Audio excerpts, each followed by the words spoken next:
पावन अपने हाथ उठे।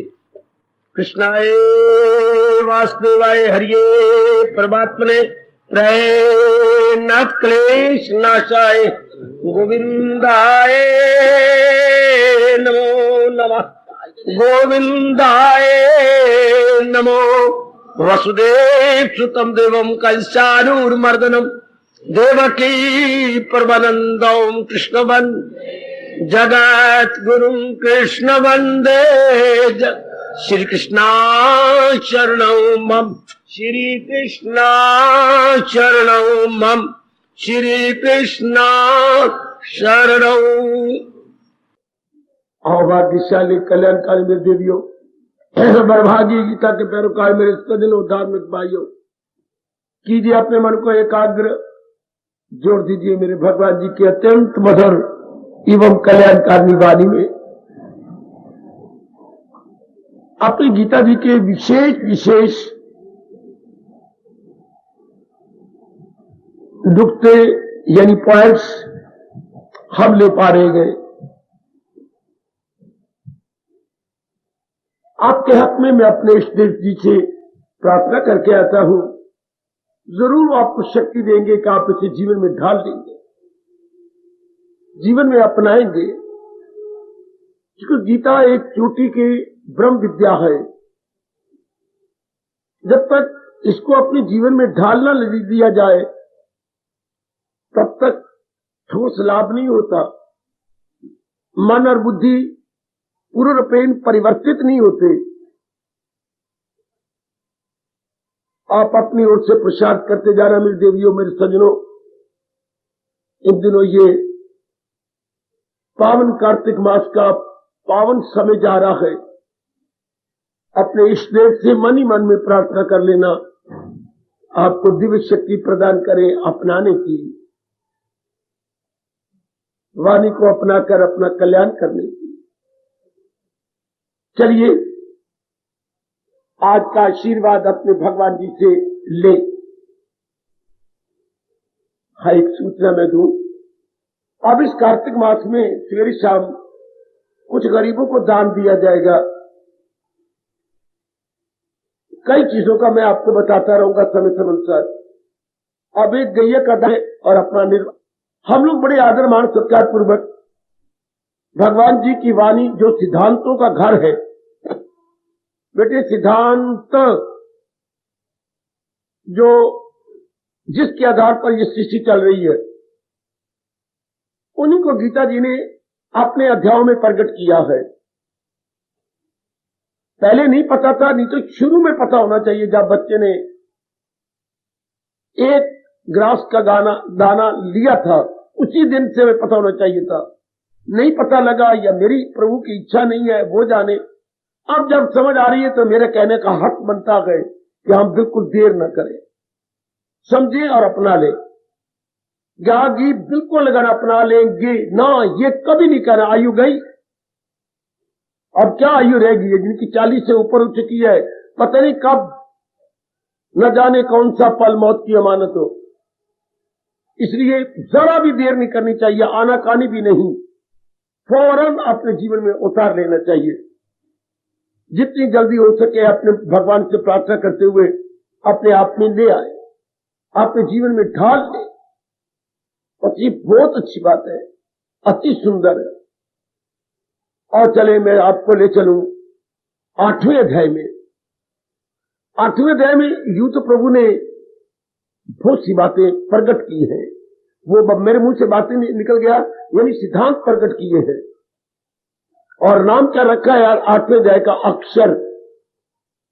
8वें अध्याय में जरा ध्यान देना आप लोग, थोड़ी देर समय तुरंत आए। क्षर होता है जिसका नाश हो जाए, डिजॉल्व हो जाए।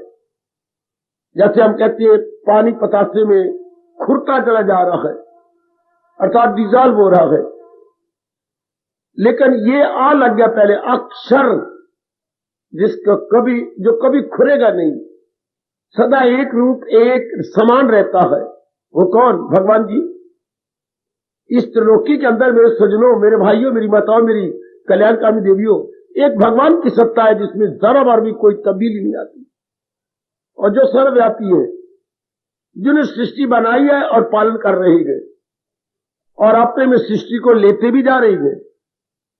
इसको समझने के लिए हमें कहा गया वेदों के अंदर कि सृष्टि को समझना तो यूं समझिए जैसे नदी के ऊपर चलती नदी के पानी पर एक बुलबुला निकलता है। कहां से आया? पानी से। खड़ा कहां है? पानी पर। ओह, हमारे देखते ही देखते पानी में समा गया, देखते ही देखते पानी में समा गया। गॉड पानी में डिजॉल्व हो गया। इससे संसार कहां से आया? बड़ा अच्छा दृष्टांत ये बुलबुले का, भगवान से। खड़ा कहां है? भगवान की शक्ति पर। जहां कहा रहा है भगवान जी में समाता चला जा रहा। ये दृष्टांत जब जान लिया जाए, 8वां अध्याय हमारी बड़ी मदद करता है।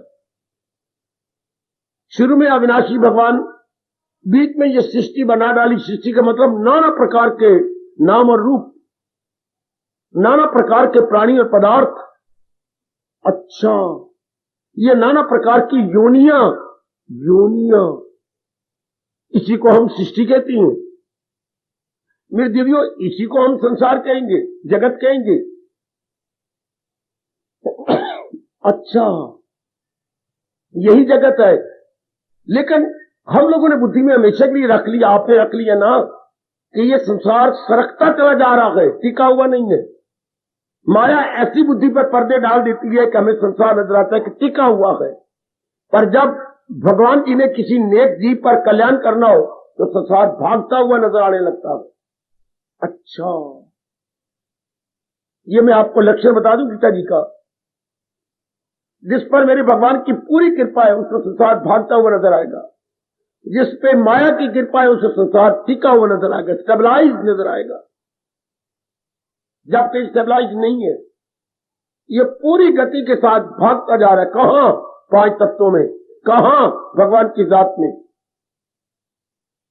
तो 8वां अध्याय हमारी इस रूप में मदद करता है कि जब ये भागता जा रहा है, दौड़ता जा रहा है, हाँ, इसको इसी रूप में देख रहे हैं। अगर हम कहते हैं हाँ, तो मेरे प्रभु आपको यकीन दिलाते हैं, फिर आप भगवान को नहीं भूल सकते। अगर आपका रोम रोम ये कह रहे कि बिल्कुल हमें प्रतीत होने लगा कि संसार भाग रहा है, जा रहा है, संसार टिका हुआ नहीं है, दौड़े जा रहा है, फिर आप जिंदगी कैसे काटे? बस मैं आपका ध्यान इसी विशेष बात पर केंद्रित किया चाहता हूं। जीवन कैसे कटेगा? छोटा सा इतना सा सिद्धांत बताया, माम अनुस्मर युद्ध से। जो भी जिस के जिम्मे कर्तव्य कर्म है वो तो हमने पूरा करना ही है। अर्जुन के सामने युद्ध था, आपके सामने समाज है, आपके सामने परिवार है और नाना प्रकार के परिवार के कर्तव्य है। आप उन कर्तव्य को पूरा करना जरूर कर भी रहेंगे। पर एक बात भगवान ने कही, माम अनुस्मर, ये बात आप भूल गए। अपने मालिक को याद करते हुए, मुझे याद है अर्जुन, मैं इसी के इर्द गिर्द आपकी परिक्रमा करवा रहा हूं आज। मुझे याद है अर्जुन, बाहर रंग कर लिए जा मेरा नाम। और उनके सामने जंग था, हमारे सामने क्या है? जिंदगी के कर्तव्य, कशमकश, संघर्ष। जंग का अर्थ हर जगह नहीं लगता मेरे देवियों। अब हमने तो लाक्षणिक अर्थ लेनी है, क्योंकि अर्जुन को गीता संबोधित है, एड्रेस कर रहे हैं हमारे भगवान जी अर्जुन को, तो वहां तो शब्द आएगा युद्ध च। हमारे सामने क्या आएगा? माम अनुस्मर कर्म च। अपने विशेष प्रकार के कर्तव्य कर्म में हमें लगे रहना है। हमारा वो कर्म, यकीन जानिए क्या हो जाता है? पूजा बन जाती है, क्योंकि उसमें अपना स्वार्थ तो रहता नहीं, मन तो लगा हुआ है भगवान की मधुर स्मृति में, स्वीट मेमोरी में। बड़ा शानदार जीवन है ये। अगर मेरी देवियां थोड़ा सा पुरुषार्थ करके अपने अंदर एक नई रौनक ले आए तो, अगर मेरे बुजुर्ग और मेरे खास करके यंगस्टर्स अपनी बुद्धि में यह बात बिठा ले, बड़ा अच्छा जीवन, बड़ा मीठा जीवन, बड़ा हल्का जीवन, बड़ा खुशनुमा जीवन, very pleasant.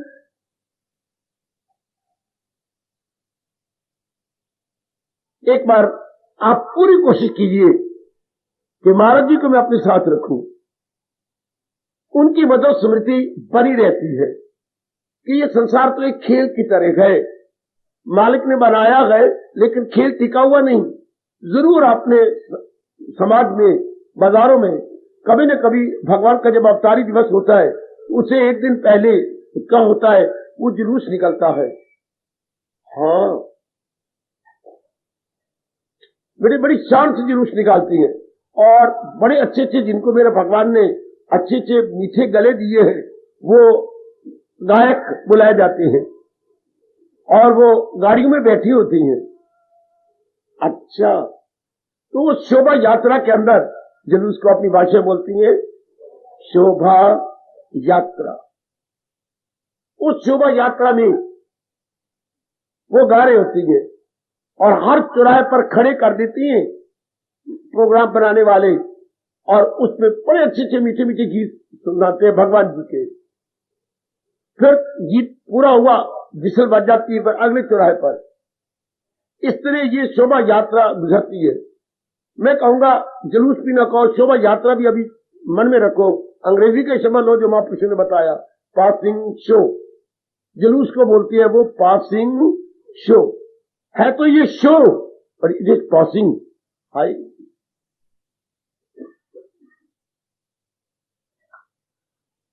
It not still show. अंग्रेजी के पासिंग के उल्ट बोलेंगे हम स्टिल, खड़ा हुआ, स्टिल वाटर, स्टिल शो नहीं, पासिंग शो है, नॉट स्टिल। बिल्कुल ये संसार पासिंग शो है, खड़ा हुआ नहीं, जा रहा है। लो फिर अब आपको पुरुषार्थ करने की जरूरत नहीं, आप में चूंकि सतगुण बढ़ता जा रहा है तो मान अक्षर में लग जाएगा। That very existence which is immortal, imperishable, वाह, immutable, unchangeable, हमारा मन उड़ारी मार जाता है। पहले इस उसका चिंतन होता था, माँ बाप का, बहन भाई का, जो भी हमारे कांटेक्ट में आ चुके हैं या जिनके साथ हमारा डेली कांटेक्ट है, उनका चिंतन। अब इनकलाब आ जाता है, व्यवहार तो चलता रहता है उनके साथ, चाहे व्यवहार कम हो जाता है, लेकिन चिंतन में भगवान जी रहती है। सुनो मेरी माताओं, मेरी बेटियों, मेरे बुजुर्गों, मेरे भाइयों, क्योंकि भगवान का फरमान है माम अनुस्मर, उनकी याद बनाए रखें, बनी रहती है। मैं आपको बताऊं अपना तजुर्बा, जब हम संसार को पासिंग शो जाने, तब जब संसार को भागता हुआ जाने, मन भागती चीज में नहीं लगना चाहता। भगवान ने स्वभाव ऐसा बना दिया मेरे सज्जनों, ओ मेरी कल्याणकामी देवियों, प्रभु ने स्वभाव ही ऐसा बना दिया मन का कि मन उसमें टिकना चाहता है जो टिका हुआ हो, क्योंकि टिके हुए में इसे शांति नजर आती है, आराम, चैन, करार नजर आता है। ये समझता है कि इसमें पीरियड और परमानेंट हैप्पीनेस है, अटर्नल हैप्पीनेस है, यानी शाश्वत शांति है, तब उसमें लगेगा। हमें को पुरुषार्थ नहीं करना, सिर्फ अपनी समझ में अंतर लाना। अज्ञानता में नजर आता है ये टिकी हुई है। मैंने अभी अभी एक गुजारिश की थी, ज्ञान में ये नजर आता है नहीं, टिके हुए नहीं है, ये तो जा रही। हर एक व्यक्ति अपना अपना कर्तव्य पूरा करते हुए निकल रहा है। फिर क्या होगा? भगवान के अनमोल शब्द बोलूं तो दाना कहां इनसे कुछ का। आप जैसे दूरदर्शी, आप जैसे बुद्धिमान, विवेकवान, वैराग्यवान कभी भी अपना मन इनमें उलझने नहीं देते। ऐसी मेरी देवियां कभी भी अपना मन इनमें लगाएंगी नहीं, कदापि कदापि नहीं। मन प्राम होकर रहेगा, मन उठा रहेगा। गुड, अति सुंदर। अपना पुरुषार्थ कीजिए जितना हो सकता है, अपनी ओर से जुटिए, और जुटेंगे हम। लेकिन ये ध्यान रखना दिन भर में, भगवान कर्म नहीं छुड़ाते, भगवान हमारा दृष्टिकोण बदल देती है। हमारा जो एंगल ऑफ विजन है टोटली चेंज। अच्छा, बस जब एंगल ऑफ विजन बदल गया, इंसान बदल गया। किसी को बदलना चाहते पर आपके वश की बात नहीं, उसका दृष्टिकोण बदल दो तो उसके सारे इरादे, विचार, कर्म, संगत all together changed. If the angle of vision is changed, man entirely changed. अपने आप को बदलना तो बच्चे अपने अपने अपने दृष्टिकोण को बदलने की चेष्टा कीजिएगा। और दृष्टिकोण कब बदला जाता है? जब हम किसी को स्थिर जाने, वो तो सारे संसार के अंदर भगवान जी स्थिर है। इस रूप में हमारी 8वां अध्याय बड़ी मदद करता है। भगवान ने नाम ही रखा है अक्षर ब्रह्म योग, कि वही ब्रह्म वही भगवान अक्षर है जिसका नाश नहीं होता। इस तरह जीव जानता हुआ उस योग मिल जाता है उनमें। हमारा आवागमन क्यों है? हमें तो नाना प्रकार के दुख क्यों पाती है? भागने वाली चीज को टिका हुआ समझती है और उनमें वासना कामना इच्छाएं बनाकर अटैचमेंट हो जाती है और उनको प्राप्त करके प्रयोग करती है। उनमें आता है परिवर्तन, कोई नाश हो गया, कोई हमारे विरुद्ध हो गया, कोई हमारे अनुकूल हो गया, बस मन में बेचैनी रहती है। अगर आप जैसे नेक जी, मैं रजोगुणी को नहीं संबोधित हूं, मैं आपसे संबोधित हूं। अगर आपने सतगुणी जीव इस बात को सदा के लिए अपने मन में रख ले, मौज बहार, एक निराली बहार, एक तो प्रकृति में बहार आती है, एक इंसान के अंतःकरण में बहार आती है और इस बहार में बड़ा सुंदर निखार है, बहुत अच्छा निखार। अब क्या होगा? अब जीव सदा ही अंतर्मुखी हो जाता है। अब जीव अपने शांति या केंद्र अपने अंदर में बनाता है, बाहर किसी को नहीं बनाएगा। अब उसकी रोशन जमीर उसे लानत मारती है, खुशी मेरी और मुट्ठी में किसी गैर की। वो अपनी खुशी को किसी गैर की मुट्ठी में नहीं देगा।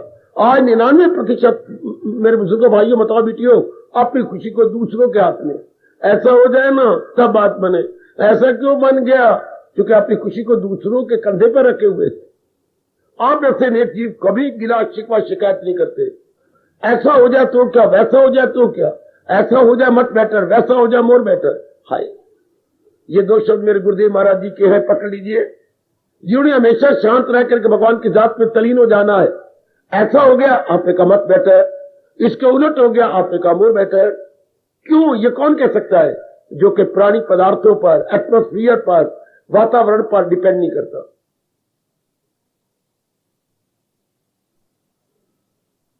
दूसरे शब्दों में, जो संसार पे डिपेंड नहीं करता, संसार बनाने वाले पे डिपेंड करता है। यह है एंगल ऑफ विजन का चेंज हो जाना मेरे सज्जनों। ओ मेरी कल्याणकामी देवियों, यहां इंसान का दृष्टिकोण बिल्कुल बदल जाता है जब वो दुनिया बनाने वाले पर डिपेंड करता है, दुनिया पर नहीं।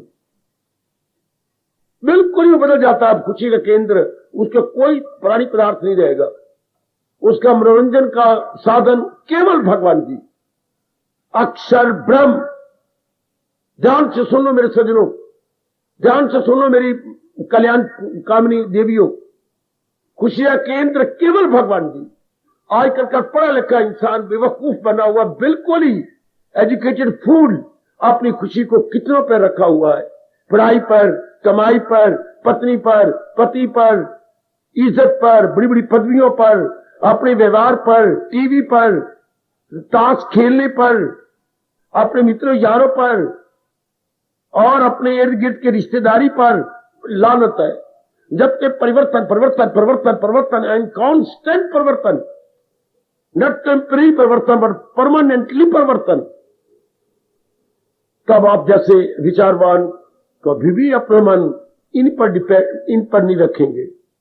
बेटे इन पर निर्भर नहीं होते हैं, चूंकि संसार ना अवलंबनीय है और ना विश्वसनीय है, नॉट डिपेंडेबल, नॉट रिलायबल। अंग्रेजी पढ़े लिखो 2 शब्द तो ले लो मेरे गुरुदेव के। संसार नॉट डिपेंडेबल, भरोसा करने योग्य अवलंबनीय नहीं है, नॉट रिलायबल, विश्वसनीय भी नहीं है। जो ये 2 गुण आप पर गए कि world is not dependable, not reliable, only god is dependable and reliable. लो, शानदार इनकलाब, इंटरनली कहूंगा इनकलाब, आंतरिक आ गया इनकलाब या आंतरिक क्रांति आ गई। यही भगवान चाहते हैं। फिर क्या होगा? जो भगवान जी पाठ पढ़ा रही हैं, मां मनुस्मर, मन ने चिंतन तो करना है, पर अब चिंतन का विषय भगवान बन जाएगा जहान में। आप कर्म करते हुए तो समाज में दिखाई देंगे, लेकिन आप समाज का किसी प्रकार का चिंतन नहीं करेंगे। मैंने कई बार पहले भी कहा, आज फिर प्रसंग अनुसार कह रहा हूं, संसार में जैसा कोई विषय आएगा आप करेंगे, जिस समय की जो ड्यूटी होगी आप बजा लाएंगे, लेकिन उस पर ना डिपेंड करेंगे ना उसके बारे में सोचेंगे। ये मेरा काम है, मैं करता हूं, बस ये मेरा कर्तव्य मुझे मजबूर कर, मैं करती हूं। आगे उस पर आप डिपेंड नहीं करेंगे, डिपेंड भगवान पर। ऐसे जीव भक्ति कर जाती हैं और अपना लोक परलोक बना जाती हैं। ऐसे जीवों के लिए गीता पुकार के कहती है, तन काम में मन रहे ध्यान। भले इस वक्त आपको कुछ आश्चर्य हो, इज इट पॉसिबल? हां, आप करके देखो। तन काम में, जिस समय समय अनुसार जैसे हमारे कर्तव्य कर्म या हमारी ऑब्लिगेटरी ड्यूटीज हमारे सामने आती है, मेरे सदियों में देवियों, हम पीछे नहीं हटते। हम शर्क वर्क नहीं है, हम हार्ड वर्कर है। Not shark work but hard work. हम जुटने वाले हैं, लगने वाले हैं। ये हमारे क्या कमजोर दिलों वाला नहीं के लिए नहीं है, ये हमारे मजबूत दिलों के लिए है, जिनके मन बड़े ब्रेव है, हार्ड है, मजबूत है, गिरने वाले नहीं। जो भी इस मार्ग पे बड़ा वो शेरे दिल था, बुज़दिल बोलते, बकरी वाला दिल नहीं रखता था, बुज़दिल नहीं, शेरे दिल। वो कभी भी परिस्थितियों के आगे उन्होंने घुटने नहीं टेके, बल्कि अपने आप को बनाए रखा और भगवान से शक्ति मांगते रहे। और भगवान शक्ति देती है। जैसे द्रौपदी को भरी सभा में भगवान ने वस्त्र दिया और उसकी इज्जत को बनाए रखा। भले ही दुशासन वस्त्र खींचता रहा, चीर हरण होता रहा, लेकिन भगवान ने उसकी इज्जत को कभी भी पट्टा नहीं लगने दिया। वो वस्त्र आता ही रहा। साड़ी है कि नारी है कि नारी है कि साड़ी है कि साड़ी है कि नारी है, ये नारी है या साड़ी है कि नारी। देवताओं ने पुकारना शुरू कर दिया, सारी है कि नारी है कि नारी है कि साड़ी। भगवान उसकी इज्जत तो रखे, आप जानते हैं। शाबाश। इस तरह मेरे प्रभु, जब जीव पूर्ण पे डिपेंड करता है और अपने शारीरिक रूप में, व्यक्तिगत रूप में कर्तव्य कर्म करता रहता है, तो भगवान शक्ति देते रहती है। जैसे द्रौपदी को उन्होंने साड़ी देती रहे, वो खींचता रहा, वो देते रहे। शाबाश शाबाश शाबाश। कभी भी वो विवस्त्र नहीं कर सका। वस्त्र विवस्त्र, हार के बैठ गया शर्मिंदा होके। द्रौपदी विवस्त्र नहीं हो सकी। शाबाश। इस तरह भगवान का प्यारा कभी भी क्या शक्तिहीन नहीं होता। द्रौपदी को तो मिला वस्त्र, और भगवान अपने प्यारे को देती है दिव्य शक्ति, जिससे कभी भी वो निराशा के गड्ढे में नहीं गिरता। वो हमेशा उसमें आशा बनी रहती है। देखिए, अर्जुन निराशा गड्ढे में गिर गया, भगवान ने ज्ञान देकर के कितनी आशा दिला दी। उसी के मुंह से कहला दिया। इधर कह रहा है मैं गोविंद लड़ता नहीं, ज्ञान दिया तो उसी के मुंह से कहला दिया, बजा लाऊंगा आपके हुक्म सब। शुरू में हमें नेगेटिव साइड दिखाई देती है, और आगे चल के जब ज्ञान मिलता है तो कितनी शानदार ब्राइट पॉजिटिव साइड। परमात्मा करे श्रोता वक्ता हम दोनों पूरा लाभ अपने भगवान जी के अद्वितीय एवं अनुपम ज्ञान से उठा जाए। सचमुच भगवान का ज्ञान आपके पास तो समय नहीं, अगर मुकाबला करो जो दुनिया को ज्ञान दे गए, बिल्कुल मैचलेस, अनपैरेलल, यूनिक, बेस्ट, बिल्कुल मैचलेस है, यूनिक है मेरे बच्चे। ऐसा ज्ञान कौन देगा जिससे दोनों लोक बन जाए, लोक और परलोक। भगवान कभी नहीं कहते कि आप अपना घर बार छोड़ो। भगवान तो ये कहते दृष्टिकोण बदल लो। दृष्टिकोण बदल गया, आप बिल्कुल बदल गए, आपका पूरा मन भगवान में लग जाता है। कितना अच्छा कह रही है 8वें अध्याय में, मां मनुस्मर युद्ध च, मेरी मधुर स्मृति बनाए रख और अपने कर्तव्य कर्म को चलाए रखो। कर्तव्य करें, टाइम टू टाइम बदलता चला जाएगा। कर्तव्य कर्म सदा एक जैसा नहीं रहता मेरे देवियों। जैसे समय आता है उसमें परिवर्तन आ जाता है, पर हमें कोई बात नहीं, क्योंकि हमारा मन तो भगवान में लगा हुआ है और भगवान से शक्ति नहीं होता है। जैसे आपका 3 पिन प्लग सॉकेट में लगा होता है, और आप सॉकेट में लगा के वहां से क्या लेते हैं, करंट लेते हैं, इलेक्ट्रिक करंट आप आते हैं, और पता नहीं क्या काम कर रहे हैं आप, जो भी लेते हैं करंट आ जाती है इलेक्ट्रिक। कब? जब 3 पिन प्लग आपने सॉकेट में लगा दिया। इससे जब मन भगवान में लगा होता है, याद रखना ये दृष्टांत, 3 pin plug in the socket and there is the electric current। इस तरह मन भगवान के साथ, और वहां से डिवाइन पावर आती है।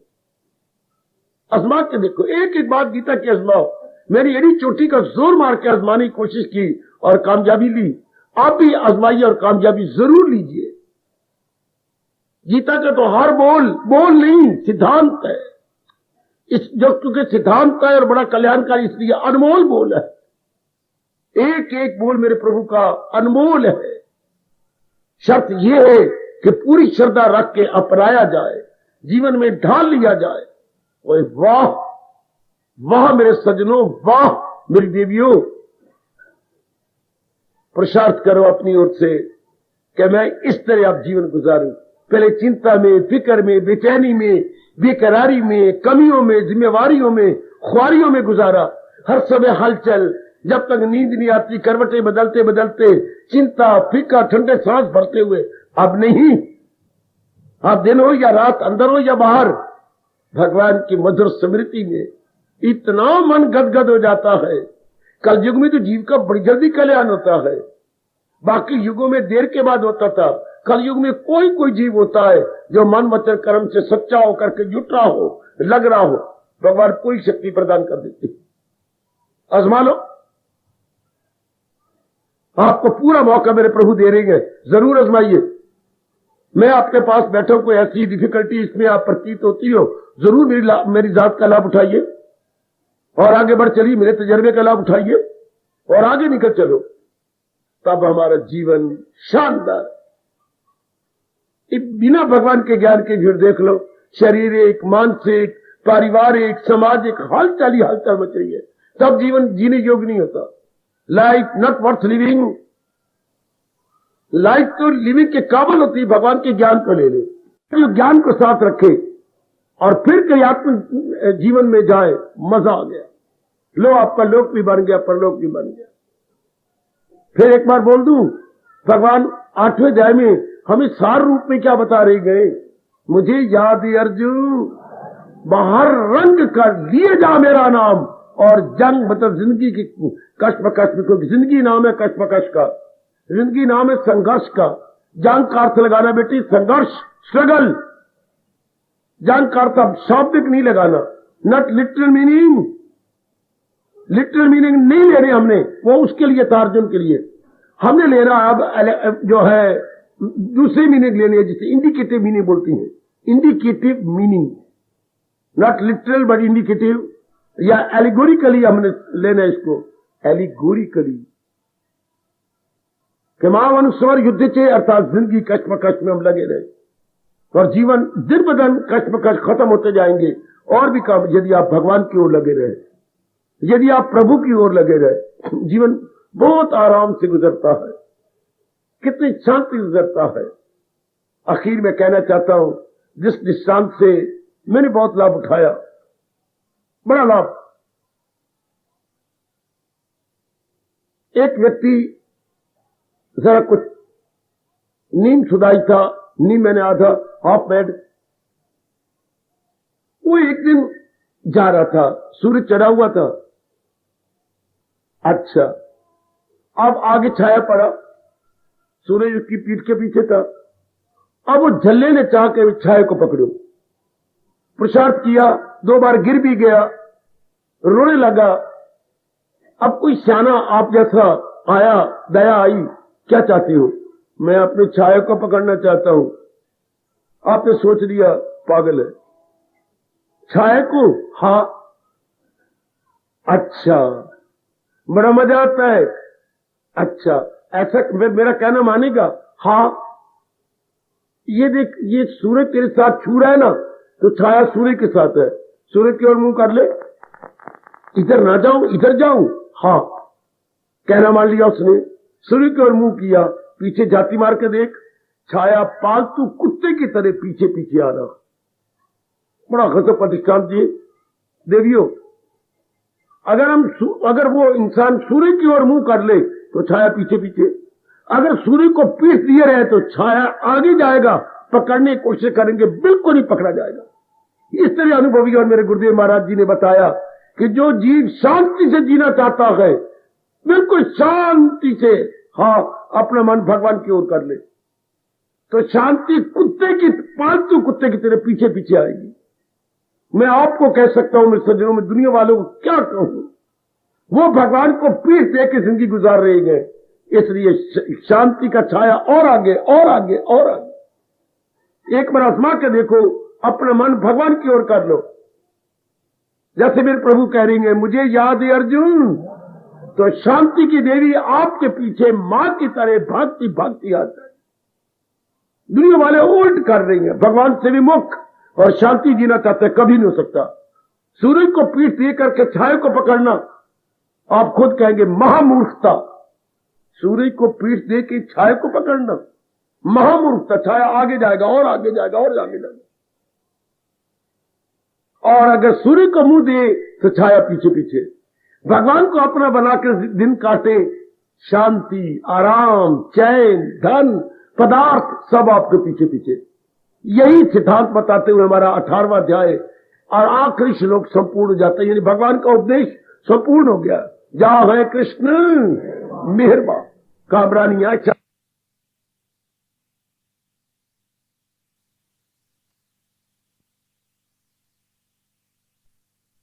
इस आधार पर जीवन कटेगा, बड़े आराम से कट जाएगा। क्या, और लोक भी बन जाएगा, परलोक भी बन जाएगा। क्या कहा मेरी महाराज जी ने आज आशीर्वाद क्या दिया, मुझे याद है अर्जुन, बाहर रंग कर लिए जा मेरा नाम और कश्मकश कर, और जीवन के संघर्ष में लगा रहो। परमात्मा करे अब शेष जीवन ऐसे ही व्यतीत हो जाए। महाराज जी के अनमोल उपदेश अनुसार मेरा और आपका जीवन जितना रह गया है इसी तरह गुजर जाए। हार्दिक धन्यवाद, हार्दिक आशीर्वाद। अब अपनी शहंशाह की आज आरती बड़े प्रेम और श्रद्धा से उतारे।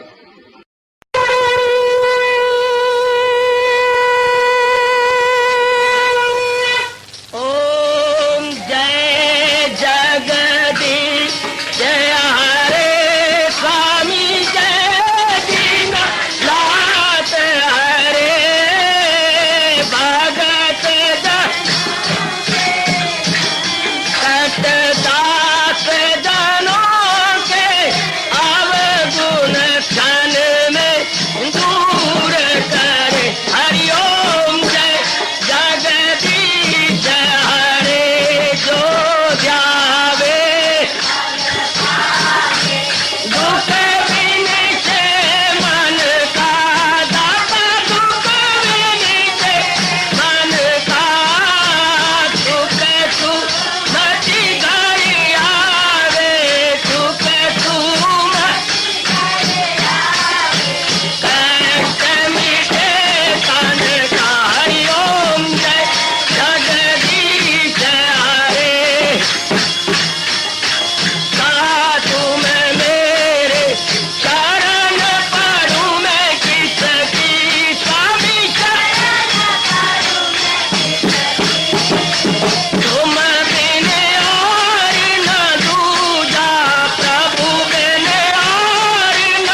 मन धन सब कुछ है तेरा, सब कुछ है तेरा, तेरा तेरे अर्पण तेरा, तेरे समर्पण क्या लागे मेरा। हरिओम जय जगदीश हरे, जय जगदीश हरे स्वामी भगत जनों के संकट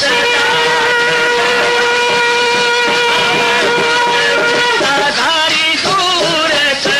हरिओम जय जगदीश हरे, जय भगवद गीता, जय भगवद गीता। वने भवन्तु सुखिनः सर्वे सन्तु निरामयाः सर्वे भद्राणि पश्यन्तु मा कश्चित् दुर्भाग् भवेत्। हरिओम शांति शांति शांति। ओम प्रभु इसलिए भगवान कृष्ण की जगत गुरु भगवान कृष्ण महाराज की सप्ताह में सफल करना इसलिए हार्दिक धन्यवाद।